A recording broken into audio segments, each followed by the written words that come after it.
Welcome to TV Guide Close-Up. I'm Madison Michelle. In this episode, we share our exclusive interviews with Oscar nominee and Hollywood heartthrob Jake Gyllenhaal. We take you behind the scenes of his early cult hits and reveal what Jake told us about his breakthrough blockbuster The Day After Tomorrow. The sexy star even opens up about the controversial love story in Brokeback Mountain and shares how he got that killer bod for Jarhead.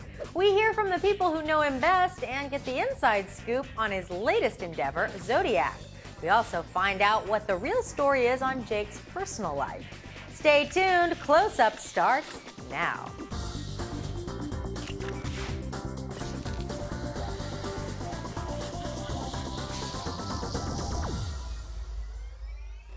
Jacob Benjamin Gyllenhaal was born December 19, 1980 in Los Angeles, California, to Stephen and Naomi Gyllenhaal. Scientific proof that there is a God.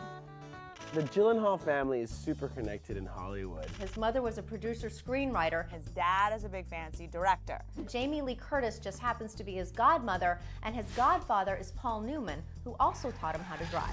And of course, his older sister was an actress. We have one other brother, but we've locked him in a closet and we've cut off all of his legs. And that's totally a joke. Not surprisingly, Jake soon entered into the family business himself. His first big role was when he was age 11 in 1991. He was cast in City Slickers as Billy Crystal's son. A movie that scored big time at the box office. But Jake wasn't about to become a child star.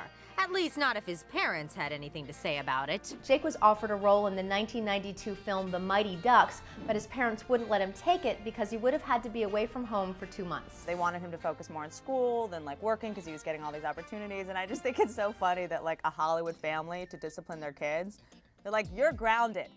No Hollywood blockbusters for a week. Go to your room. So Jake went to school and had a job like most normal teenagers. I was a stock You were a boy. stock boy. Good I was stock. ecstatic. Like when I got the You were a job, good stock. I was a good stock. Sorry, I was a good stock boy, and no, I mean I basically did it because the cashiers were cute. Although Jake's parents regularly forbade him from taking parts, there was one big exception. Projects directed by Stephen Gyllenhaal, otherwise known as Dad. Initially, Jake Gyllenhaal got a lot of his first gigs in Hollywood from his dad, who would take him to work with him on the sets of movies and give him little roles and stuff. Roles that included the 1993 film A Dangerous Woman, in which he starred alongside sister Maggie and was written by his mother Nora. A 1994 episode of Homicide: Life on the Street, in which he starred as Robin Williams' son, and then in the 1998 comedy Homegrown, which starred the likes of John Lithgow, Ryan Felipe, Billy Bob Thornton, and John Bon Jovi. Just a few reasons why it's good to have a Hollywood dad. But Jake quickly grew up, and in 1998 he graduated from Harvard Westlake School in Los Angeles. And just as expected, he headed east to study. Jake isn't only a great actor, but he's also a pretty smart cookie. He attended Columbia University just like his mother and his sister. But after just 2 years of studying Eastern religions and philosophy, Jake dropped out of Columbia and concentrated solely on his acting. Jake's first lead role was in 1999 in October Sky. It was this movie about young kids, and he kind of played like this nerdy scientist boy. And there are very few actors in Hollywood who can pull off that kind of hotness and that kind of intelligence of, oh, this guy can build rockets, I'm in. Chad Michael Murray, I don't buy for a second. Jesse Metcalf's not building rockets. He can't even spell rockets. Jake Gyllenhaal is one of the very few young actors who's gorgeous, but also we buy that he can be totally nerdy and smart and like a crazy prodigy genius. The film earned $32 million and was described by many as Jake's breakout performance. Well, if October Sky was considered his breakout, then his next film would surely be his arrival. It was a movie called Donnie Darko that first got him noticed. It was a satire from several years back now that really was a dark and meaty role for him, and people really took notice. Jake plays Donnie Darko, a troubled teenager who, after narrowly escaping death, starts seeing a 6-foot rabbit who tells him the world is going to end, a role that Jake played to perfection.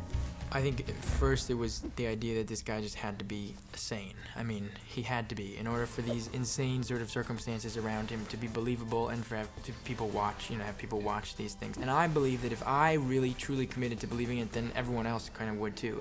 Because the question of the movie is between insanity and sanity in a way, that idea, and between consciousness and unconsciousness and genius and madness and all those things. So it was important to kind of to choose one. Donnie Darko wasn't exactly a box office smash for Gyllenhaal, but it did give him the opportunity to act alongside his sister, Maggie. We've always dreamed of working together, and being in films together, and that's kind of what we hopefully intend on doing. So, whenever we get the chance, it's kind of great. And at the movie's premiere, Maggie returned the sentiments. It was wonderful working with Jake. I mean, he's one of my best friends, so it was easy.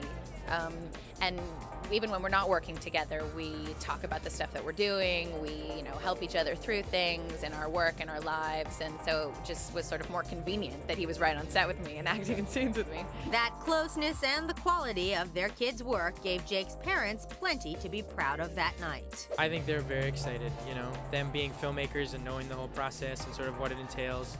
They're very happy. This is very, very good for the Gyllenhaal family. We're all very, very excited. Don't go anywhere. Up next, Jake has a hot date with the good girl. And later, the sex symbol opens up about his shocking love scenes with co-star Heath Ledger. He makes me feel comfortable, he makes me want to be present, and that's, I think, the best thing you can ask for in somebody who you're working with.